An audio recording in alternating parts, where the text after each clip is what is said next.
I want to invite members of the audience to step up to the microphone if you have any questions. I'll start us off with the first question. This is a general question to the panel as a whole, so anybody who would like to respond may. But it keys off of something Steve Cole just said, which is that the U.S. finds itself in a position in 2009 with very little leverage vis-a-vis Pakistan. So I'm wondering, if not the U.S., who? Is there any third party that you think may be able to exercise some leverage in this region to achieve the types of goals we've been talking about? That's a really interesting question. Very good question. I'll take a crack at it. Is this on? Yeah. Okay. Actually, I wouldn't characterize the U.S. position in Pakistan as very little leverage. I think I have a minor disagreement with Steve, even though I found the thrust of his remarks completely congenial to my views. I'll tell you why.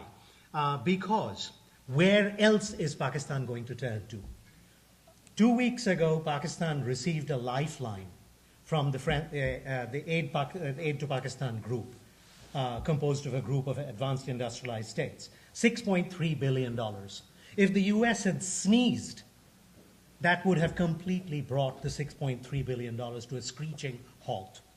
The U.S. is promising $7.5 billion over the next 5 years under Kerry Lugar. We should expect something for our money. There is no reason why we can't tell the Pakistani military, it's time to change your behavior. It's time to, this is something we are serious about. And we haven't brought the boom down on them. And I think it is possible. But in addition to that, you asked what other countries. This is where we need to work in concert with the Chinese, who are increasingly getting worried about the level of instability in Pakistan and it percolating into China's predominantly Muslim areas. They've already had problems with the rest of Muslim population in Xinjiang. They have a vested interest. They're not going to abandon the Pakistanis by this is what they call an all-weather relationship. But this is a place where U.S. interests converge with those of China, and it is possible to work in concert with them. I'm a lot less sanguine about our wonderful allies, the Saudis. Yeah, I would just say I think I agree with Shamit that the United States has considerable economic leverage, both primarily through the IMF, but also through bilateral aid. My worry is, and so they are the most important actor, and they certainly are going to attempt to discover leverage in the next year or so, and perhaps it will prove to be the case that they have some. My concern is not the structure of their leverage, but the capacity of the Pakistani state to respond, either to encouragement or coercion. At this state, they really seem to be so divided internally at the government level, both within institutions and between them, that the normal sort of cause and response, call and response that you would see, it just doesn't seem to be taking. It's like a doctor hitting that reflex on the knee, and it just is flaccid. Can I just add that while we could hope that China would give more economic assistance, and I think that was one of the major pushes behind Hillary Clinton's interaction at the big summit a couple of weeks ago. That's been something that the Bush administration wanted to do for a couple of years as well. The problem is that it's just not clear where that assistance would go and who is going to be the recipient and how that would solve the problems. Because what we know is that these problems with corruption and of popular anger at the level of corruption and at the ability of the Pakistani government to give support to the population is not just in the Fatah. That's something that extends throughout the entire country. And if the economic assistance just goes into such a way that it ends up solidifying the corrupt leadership that has been in place, there's a possibility that it could be a temporary solution to the problem, but it doesn't get around this basic underlying problem that the reason that you have instability in Pakistan is that you have a whole heck of a lot of people who are really, really unhappy about how the government operates. Thank you. Our first question from the audience comes from Ambassador Saltzman. I have a question with a slight preamble. From 1985 to 1990, I spent considerable time negotiating and discussions with Soviet leaders, in the course of which I found myself one winter night in Tashkent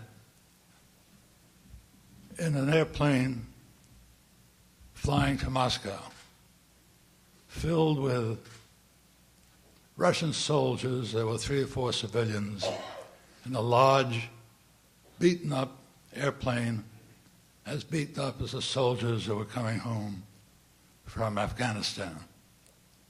It reminded me of how our boys came home from Vietnam. Now, why do we think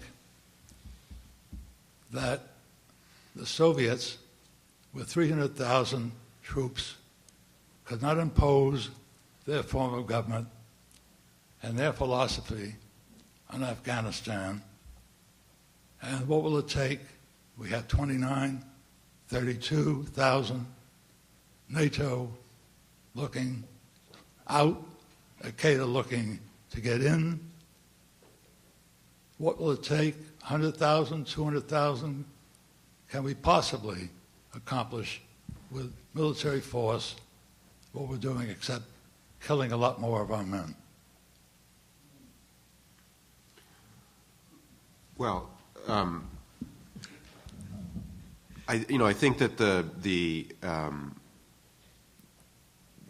math in Afghanistan is a little bit different in the sense that the Soviets never had as many as 300,000 of their own soldiers in Afghanistan, and the Soviet occupation of Afghanistan was never as successful as the international community's presence in Afghanistan since 9/11 has been. So there are very different contexts. I think the one thing that is the same is that the Soviets ultimately failed, even though they failed with a very difficult hand to play. The army and the state collapsed almost as soon as they got there. The whole country revolted against them. None of that has happened in the United States or the international community since 9/11. But the Soviets ultimately failed because they couldn't bring Pakistan under control. And that, I think, is an analogy to the American position. I think if the United States today was going into Afghanistan in order to build up the Afghan National Army over the next 2 to 4 or 5 years, try to put them as fielded forces to protect a government that would be federalized, that the chances of the United States succeeding there might not be too bad. But if Pakistan, as was the case during the Soviet period, is not brought in into a greater state of stability, then I do think it'll be a difficult project. Can I add something, which I think that the Obama administration, from what I understand, and Steve, you can correct me if I'm wrong on this, is moving to a form of counterinsurgency that says that the most important thing is to work with district leaders at a local level in Afghanistan. And my understanding is that the Canadian and British forces who are currently in Kandahar and Helmand are going to be continuing to lead the economic reconstruction and development security behind this district level policy. That's one thing that could make a real difference, is looking at it not as military occupation to create a new state, but instead military forces that are providing security in order that reconstruction and assistance and new investment happens in Afghanistan. And it wouldn't solve the problems in Pakistan that we've been talking about at all. I'm not sure that we have any levers in Pakistan, but what it might mean is that it would give hope to the people in Afghanistan, and it would make the Taliban seem less attractive to people who are concerned about the government in Afghanistan ignoring them. And so we have a sense where maybe this is a time when we can have some kind of change happens.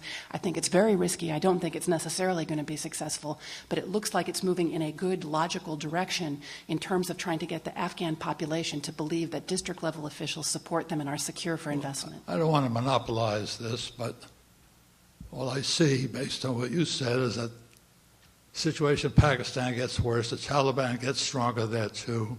The terrain that we fight in is impossible, as bad, worse than Vietnam. And we hope this, we hope that. Meanwhile, we're sending more and more troops. More and more people are going to get killed, and I see no end to this. If we leave, we have an al-Qaeda stronghold. Hi, I'm Gerald Stang. I'm a first-year CEPA student. I have a quick question for Professor Gunn, Julie. One of the things that I worry about India's presence in the region is that Pakistani civilian and military people don't agree on much, but they do agree about their antagonism towards India. And India's strategic actions and approach to Afghanistan, as well as in southern Iran, scares Pakistanis. So I wonder if Indian activities and worries, as you've described it, are going to be strategically counterproductive to anything America wants to do in the region because of the security difficulties that they present to Pakistan. Actually, Indian actions in Afghanistan really pose no security threat to Pakistan. There are no Indian troops in Afghanistan. It's highly unlikely there are going to be any troops in Afghanistan. India is primarily engaged in developmental activities in Afghanistan. They're engaged in road building. They have taken significant casualties in the process of road building. Their embassy was attacked in Kabul in July of last year. And for once, the United States did not prevaricate on the subject, but in fact released information which linked it to the Taliban and the ISI. There is little or no evidence of Indian activity that is really inimical in any way to Pakistan's security. If you can adduce evidence otherwise, I'd be interested to know. Well, I just worry about the Pakistani perception. The Pakistani perception is bad. Oh, yeah, obviously. The perception clearly is one of antagonism. Isn't there some evidence that India has providing support to rebels in Baluchistan? There are allegations to that end. I have not Let me put the map back up so we can see where Baluchistan is. I have not seen yet one scintilla of evidence. It is merely a set of allegations, and there is no independent confirmation of Indian support to Baluchi rebels. There are spate of allegations. It's true that the Pakistani government has been obsessed with this question, and since India shares the American goal of trying to create conditions for a stable Pakistan to emerge from this mess, then the Indians, I think, they understand that the Pakistanis are paranoid about them in Afghanistan, but they can't exactly yield. They're not just going to withdraw from Afghanistan as a result. So I think they're trying to figure out a way to demonstrate as much transparency as they can to the Pakistanis, more meaningfully on the eastern border, that they're partners in the project of a stable Pakistan.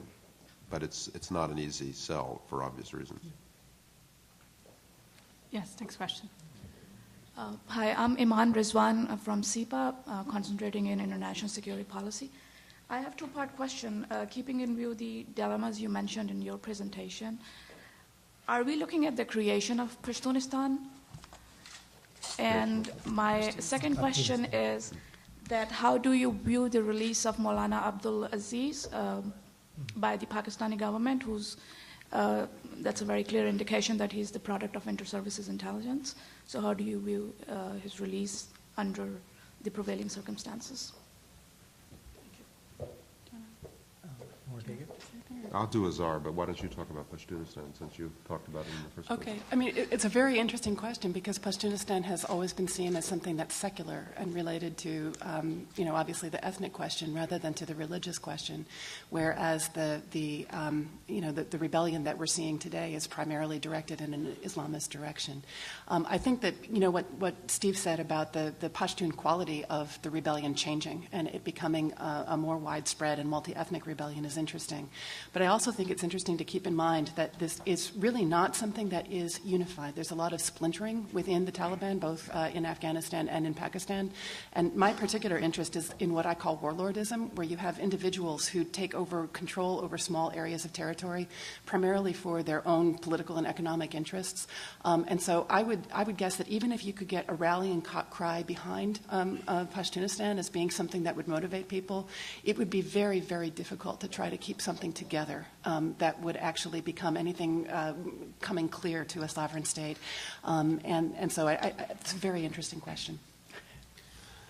The release of Azhar is evidence of the weakness and division within the Pakistani state. His status within Pakistan, the fact that it's complicated, but a splinter of Jaish tried to kill Musharraf twice, and Musharraf's command over the security services was such, or his attitude about all of this was such, that he still couldn't completely insist upon Azhar's incarceration. So this is part of a pattern in which the Pakistani government has been unable to confront its obvious internal adversaries and continues to persuade itself that what it would call political strategies and what outsiders would call appeasement is a better way forward. Yes. Yeah, Karl Meyer, the World Policy Journal. This is a comment as well as a query that I've been struck by the fact that one name never came up in the discussion of the Northwest Frontier, and that's Ghaffar Khan. That we tend to forget that for 30 years, the dominant political figure in the Northwest Frontier, the leader of the Pushtun community, was a disciple of Gandhi, that he led a nonviolent army called the Red Jackets that paralyzed the British government over a period, and that he involved the precepts of Islam in nonviolence. Wouldn't it be wonderful, number one, if the media, I'm thinking of television particularly, recall the memory of this man who was later buried in Jalalabad, and because his burial, there was a procession 20 miles long at the time of his death in the 1940s. If the media revived his memory, or if Dick Holbrooke or some prominent American diplomat pointed out that before we think of this area as irredeemably violent, we should remember that it had a pacifist past. I'll take a crack at this. Yes, I think it's very apt, Carl, that you remind us of Khan Abdul Ghaffar Khan, because he was a larger-than-life figure and, in fact, was not entirely enthusiastic about joining Pakistan. And it's Prime Minister Nehru who said, sorry, the writing is on the wall. You have no choice but to join Pakistan, but nevertheless, we remain sympathetic to your cause. And it's thanks to you that most of us who read the World Policy Journal are familiar with an extraordinary book called The Pakistan Unarmed by a Bengali anthropologist called Mukulika Banerjee, which traces the origins of the red shirts and the success of the red shirts, led by Khan Abdul Ghaffar Khan. And that is a legacy that we do need to be reminded of, and perhaps even invoked as an alternative to thinking about that region in a markedly different fashion. Yes. Hi. Thanks a lot to all the panelists. I came a little bit late. Excuse me. My name is Dana Birdie. I'm an assistant professor of international education at NYU. I came a little bit late, so I'm not sure if you covered the Baloch Liberation Army. I heard Kim just refer to it right now. But I'm curious if you could speak to that question a little bit more. There are separatists in Balochistan. They've made themselves known. They recently appealed to the United States and the UN very loudly by kidnapping a UN employee who was subsequently safely released. But the people who negotiated for the Baloch and for the Pakistani government, a couple of them were later killed. The Pakistani government seems to be unable to deal directly with Baloch separatists in a way that is meaningful to the people who are making demands. I'm interested in knowing a little bit more from you what your perspective is on how the U.S. or outside actors might interact, what kind of role the U.S. might play, for example, in that festering problem, if any, and what you see the Pakistani government doing successfully to address the problem, or what kinds of recommendations you would make. Thanks. Well, it's an important subject in a little bit of a sidebar, but just a kind of short summary. The Army, for reasons that I think both Kim and Shamit have described in different contexts, is regarded the problem of Baluchistan as an existential threat to a much greater extent than they regard the Taliban as an existential threat. They believe that Baluch separatist movements, and for that matter, Sindhi nationalist movements and other anti-national movements, as the Army would put it, are essentially a proxy war being funded and supported by India as part of India's long-term strategy to break Pakistan in bits. And the effect of this during the Musharraf period was that under the guise of the U.S.-sponsored global war on terrorism and with the explicit collaboration of the United States, the ISI often used its extraordinary authorities of detention and counterinsurgency to detain and disappear Baluch separatists and nationalists and Sindhi separatists and nationalists rather than Islamists. And so you had the Taliban Shura more or less operating openly in Quetta, whereas if you went to a meeting in Dubai but on behalf of some really marginalized, not very serious Sindhi nationalist group, and flew back into Karachi, you could disappear for 6 months and turn up a broken person afterwards. So this is the way the Pakistani security services, I'm afraid, have too often seen the problem of the Baluch. And, they killed Nawab Bugti, Musharraf did. They've completely messed up the politics of the Bugtis and deprived themselves of the stability that has been proven to be possible in Balochistan through, yes, it's painful negotiations with Baloch tribal interests and separatist groups over access to natural resources and sharing of revenues and so forth. But the civilian governments have done it in the past. And the hope of the part of Musharraf's political failure was to have the kind of strategy and eyesight and allies, such as the PPP and the Baloch parties, who could protect him from himself and create the kind of political coalitions that are common in a pluralistic democracy and that have been present in Balochistan in the past. So unfortunately, neither the new PPP-led government nor the army in the last 6 or 7 years has had a good faith or successful political strategy in Balochistan, and the BLA is just part of the residue of that failure, I think. I completely agree with everything Steve has said. The only thing I would add is that this has fairly long antecedents, and it goes back actually to the 1970s. And Zulfikar Ali Bhutto dealt with the Baloch in a rather brutal fashion. There was a fairly harsh response to the initial Baloch insurgency. And this came in the wake of the breakup of Pakistan, and at that point, the last thing he was going to countenance was another separatist movement. And he came down with the army with a very heavy hand on the Baloch, which only exacerbated the problem rather than addressing the underlying grievances of the Baloch. And Musharraf's generation, the current generation of the commanders in the Pakistani army, they were all captains and majors during those campaigns. A lot of them were blooded for the first time in the field down in Balochistan, and they have not gotten this idea out of their heads that this is a serious strategic threat to the stability of Pakistan. And the majority of the ethnic population in Balochistan today is actually Pashtun, which is probably not accidental. Right. Yes. I'm Phil Oldenburg of the Southern Asian Institute at Columbia, and this is actually a follow on the Khan Abdul Ghaffar Khan point, to some extent. 2 points about what Mr. Meyer said. One is that the funeral was in the 70s, so much more recently than the 40s. And I don't think red shirt is the appropriate thing to think about. It's the name is Khuda Khidmatgar, that is to say, it's an Islamic, explicitly an Islamic name, as it were, for this servants of God.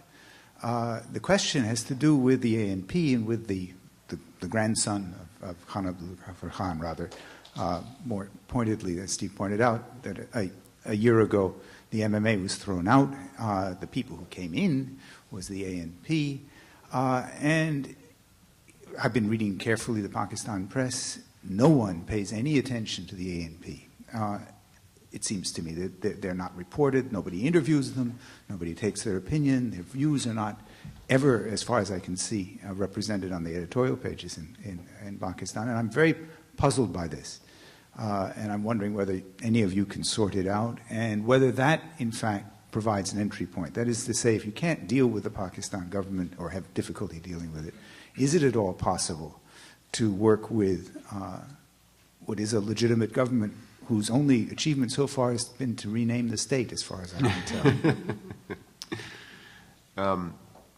I'll take a quick pass at it. I think when the Zardari government came in, there were a lot of people in and around the coalition in the government that wanted a strategy, an A&P strategy, to be sort of robustly pursued. I mean, people like Ahmed Rashid and others have been thinking about this forever. They wanted the presidency to be the vehicle to construct a party-based political strategy in the west of Pakistan generally, including in the Fatah, and that the A&P was obviously a vital part of anybody's thinking about how you would go about that. And I think the U.S. had some taste of that, certainly had their own independent contacts. But it turned out, and of course the Army is very hostile to this proposition, profoundly hostile to it. And so it would have had to have been the civilians who essentially said, look, you've put us in charge of the political wing of our shared anti-Taliban campaign. If we don't want to call it counterinsurgency, let's just call it a national campaign. And our argument is that if we're going to bring this region under control, we need a political strategy that has to be party-based. The A&P has to be a big part of it. Zardari never acted. He sat on his hands. He just hasn't acted. He doesn't have the capacity or the will, the vision to go out and take those risks. Then the A&P, of course, it is largely pacifist. And so they tried to come in the context of this vicious group of Uzbeks and kids running around executing Shia around Swat. Their idea was to hold meetings and jirgas and so forth, all very well intentioned. If it had been backed by the state as part of a political strategy, it might have had some success. But on their own, with a provincial government in the face of a very vicious insurgency, they didn't seem to be able to get anywhere. And I think, in the kind of path of least resistance way, the U.S. is pulled out of Peshawar. They don't even have people down there in the consulate, so they're not in contact with these folks. Jonathan Horowitz from One World Research. I was curious about a lot of the parallels that are being drawn in the strategy, in the military, but also the civilian end of the strategy, between going into Afghanistan and the surge in Iraq that was mentioned, and I'm sure it'll be talked about in the second part of the panel. But I'm curious on what your thoughts are on how far those similarities, what point those similarities bring us to, and where there's a divergence, and where we're going to fall into problems if we're going to face problems, because the parallels that are being drawn are a bit too broad or a bit oversimplified, and so on and so forth. Thank you. Can I just say something about this? I mean, the second panel is going to concentrate on it, so I don't want to say too much. But, the major success that people have claimed for the surge in Iraq is, in fact, the ability to work with local leaders. It's not so much the numbers as it is the change in political strategy. So if you believe that there are local leaders in Afghanistan that can maintain popular support and can form from that popular support groups that could maintain security in the absence of the external community, then it's something that makes sense to think about. And the whole question is that when you get to these local leaders actually being warlords who are interested in their own political economic interests, how do you get around the problem that if they become too corrupt, the local population doesn't support them anymore and looks for some sort of rule-based system to replace them? So I think that's the... Hi, my name is Leila Makrachi. I'm a first-year CEPA student.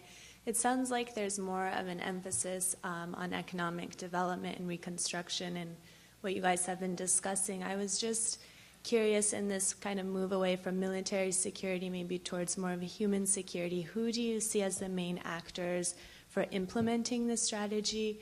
Do you see a role for international organizations or regional actors, and specifically which part of the U.S. government do you think should take the lead for coordinating? Thank you. Well, I think in Afghanistan the emphasis is going to be to try to fix the aid system and to bring more civilians to bear. That's the policy. The aid system has tended to reward contractors. The U.S. approach in Afghanistan has created an enormous boom in private security forces, but not a boom in indigenous Afghan economic activity. And the aid delivery system is certainly mixed at best in terms of its effectiveness and the extent to which it is merely a kind of recycling of dollars into Afghanistan and back to K Street where the contractors are based.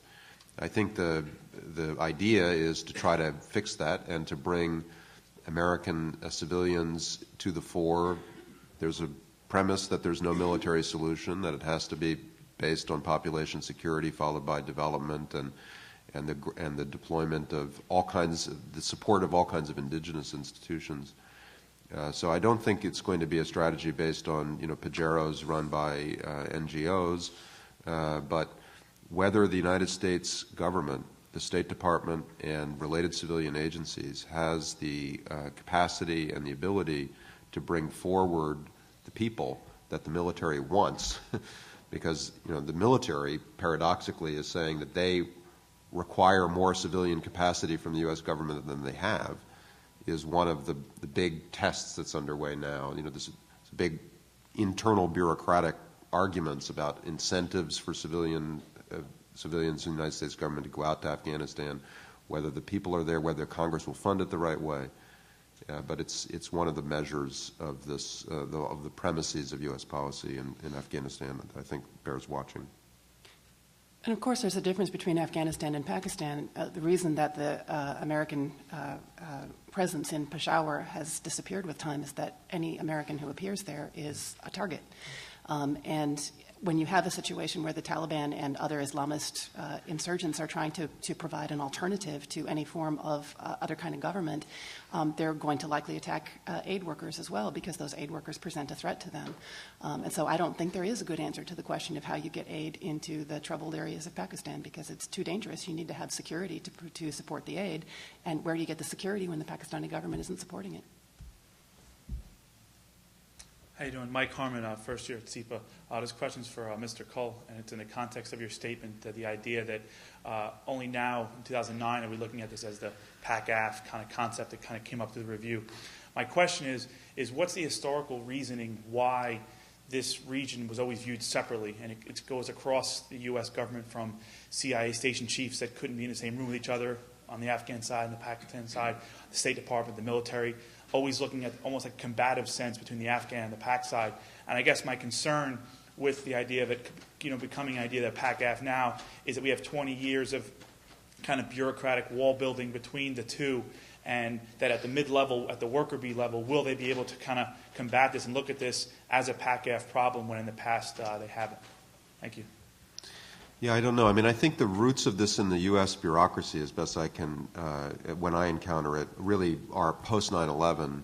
But post 9/11, you had, even in the period between the attacks and the launch of military operations, there was a furious debate inside the system between those who felt that Pakistani interests were not being adequately represented in U.S. policy and those who felt that they were being overrepresented in U.S. policy. And then once the United States and the international community came onto the ground in Afghanistan, and the Karzai government increasingly complained that their residual Taliban problem was a result of deliberate policymaking by the Pakistan army, the Bush administration again became riven by debates over whether or not that was true.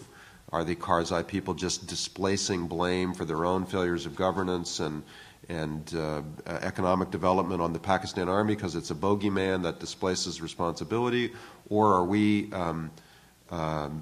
underestimating the duplicity of the Pakistani security services? I'm told that when the Bush administration left office, that I've heard somebody tell the story that I guess I better not make this too specific because I don't know what the ground rules are, but I'm told that the Bush administration essentially acknowledged the Afghan government, gee, you were right all along. But whether or not that reflects, at that point, this paralysis inside the system had built up over 6, 7, or 8 years. It's not unusual in American diplomacy or national security for a kind of advocacy to take place inside the system between embassies that are sitting down in countries that are at odds with each other. Certainly there's been a similar discourse between the U.S. Embassy in New Delhi and the U.S. Embassy in Islamabad over a very long period of time. I think here, the problem is not so much the divide between Pakistan and Afghanistan policy in the U.S. system as it is the deep mistrust and lack of cooperation between the Afghanistan and Pakistan governments. And what the U.S. can do and what it is trying to do is to break that down by forcing these two governments to talk to each other and challenging them to consider whether or not they don't face a common problem in the Taliban, whether that will will succeed or not, I don't know. I hear some optimism about it in the U.S. system. There's a new fusion center up at Torkham Gate, I guess, on the Afghan border, where they've got a lot of military operations going together. But there's still deep, deep mistrust between the two governments and security services. Hello, my name is Jessica Wonke. I'm a second-year student at SEPA. My question is about the Durand Line, which was mentioned a little bit earlier. I've spoken with some Afghans who believe the Pakistani government has an interest in actively keeping Afghanistan sort of weak and unstable, because a strong and stable Afghanistan will look toward reclaiming land lost in the drawing of the Durand Line. So I was wondering if you could just address that concern. Thank you. Yes. Do you want to add anything more to that? No? Okay, very succinct. Great. Jack. Jack Snyder. I teach international politics in the political science department here at Columbia. So you all said that the problem in Pakistan is weak political institutions, and they need to get stronger in order to solve the problem. And so I have three questions about that. First, do you actually agree among you as to which institutions need to get built? Kim was talking about rule-based institutions, but one could imagine other kinds of institutions that aren't rule-based, that are more traditional patronage or coercion-based. And so are you, in fact, all in favor of rule-based institutions as the solution to the problem? The second question is the sequencing of the building of institutions. This is a kind of catch-22. As Kim said, you need security in order to do political development and economic development. But as you all have been saying, well, there is no security because there isn't a political structure in place. And so, chicken and egg, catch-22, you need everything as a precondition for everything else. So what would be the sequence of institution building that you would envision as feasible or necessary? And then the third question is, who has the incentive to build the institutions? And so this is the $64 question here. There's several times, several of you have said, clearly, XYZ institutions are needed here, but the block-headed politicians have their head in the sand and they're pretending that they somehow don't need to build them. And, when I hear that sort of analysis, I say, well, wait, why is their head really in the sand? Or are they somehow so circumscribed by short-run incentives and necessities that even though they understand the need to build institutions just as you do, they really can't, because there's no way for them to pull together a coalition of the people that would actually benefit from the institutions. So any reaction you have to any of those? My position has been mischaracterized. I have not said that institution building is the answer, and I don't think it's possible.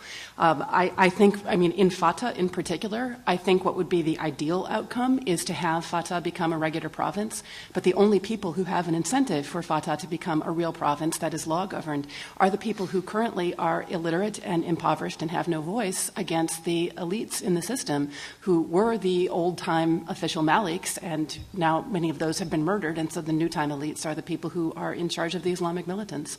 I think it's a tragedy. Go ahead. Kim is obviously right about Fatah, but Fatah is not all of Pakistan. That's true. And I think I see a little more hope in Pakistan than, perhaps the impression that we have conveyed. And let me try and see if I can answer all your three questions.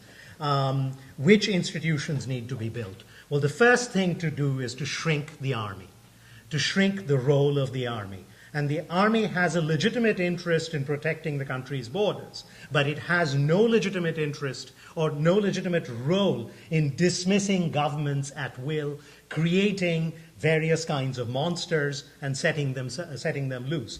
Even Nawaz Sharif, we tend to forget, was a creation of the army. We have this kind of historical amnesia. But he was created largely to undermine the PPP. This kind of expansive role has to come to a close.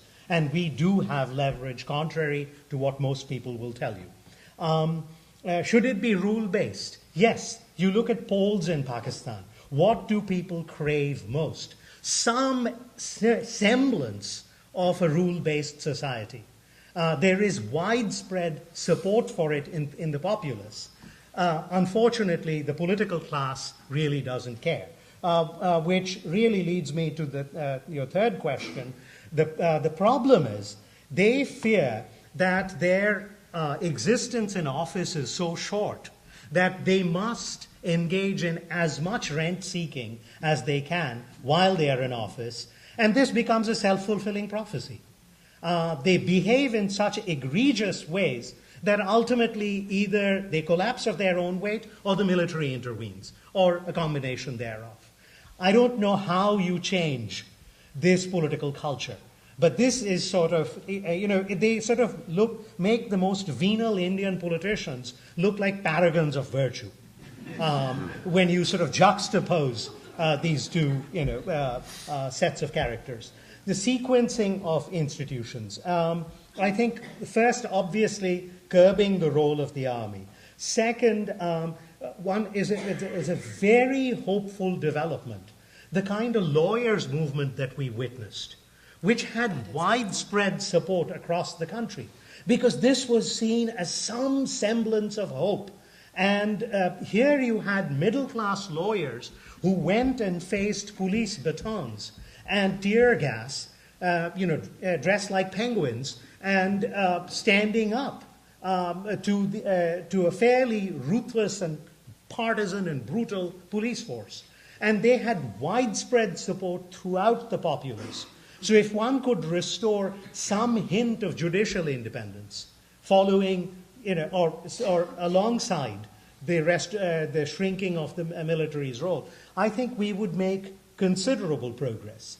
Then, of course, come the much harder issues of, reform of the political parties, which is going to take the rest of this century. Yeah, I don't have a lot to add. I mean, I point out I'm the only non-political scientist here. I feel like I've come to a campfire. I can follow the vernacular. I'm not completely fluent in it. You're doing very well. Yes, but I would say a couple of things. What you're seeing in Pakistan today is I hope not the last phase of a long-standing competition over the constitutional system on which the country was founded and based, and that competition now takes place in a system that has deteriorated considerably. But that doesn't mean that there aren't healthy constituents that are still competing to control institutions or shape institutions. So there is. During the lawyers' movement, and the lawyers, I mean, I don't want to romanticize them too much. They're an interest group. Their version of justice is not something that you or I would want to submit ourselves to.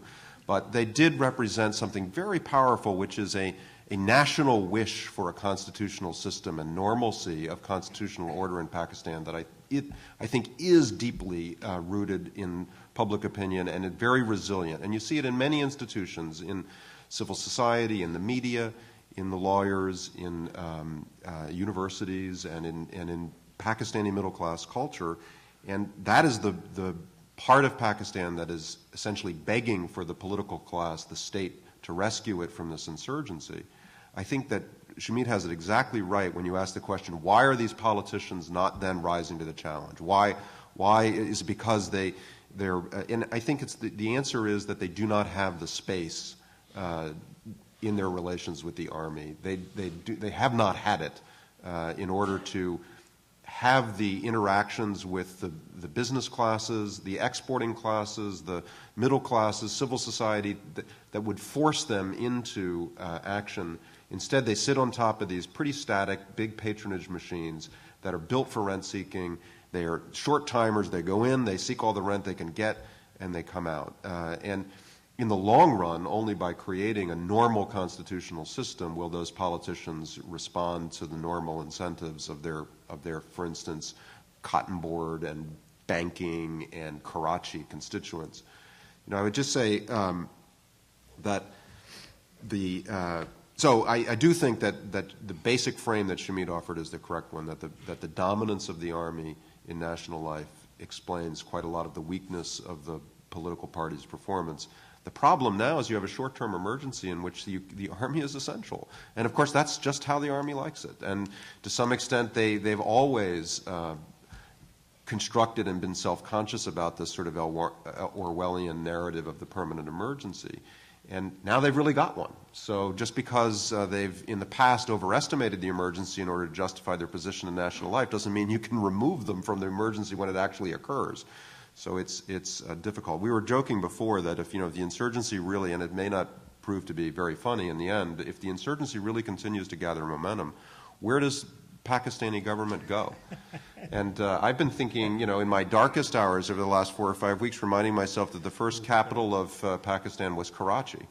Now, there you do have a pretty robust middle-class, business-class, media culture, Sindhi, MQM. I mean, you may have to retreat the state back from the territory, but it's not all the same in that sense. And there are constituencies for normal politics and for constitutional aspirations in the Punjab and in Sindh. It's just that the state is broken, doesn't serve them. The incentive structure is disrupted. Well, we've come to the end of the time for our first session. We are going to take a short break before we reconvene for the second panel. Please help yourself to coffee and beverages. And please also join me in thanking our panelists for a stimulating and illuminating discussion.